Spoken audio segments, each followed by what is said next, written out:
This is TCL 40SE, and today I would like to show how you can share the Wi-Fi network on this device.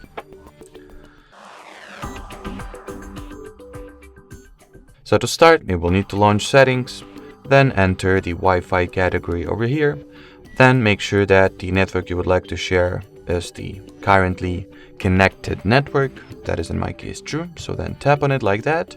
Then once you've made it to the network details page, go for share option, and the following share Wi-Fi section. Not only it reveals the Wi-Fi password right over here, but also it provides you with a convenient QR code that you can further scan with any other device.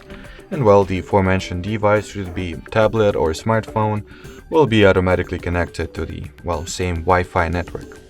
Alrighty, so that will be it for this video. Thanks for watching and bye bye.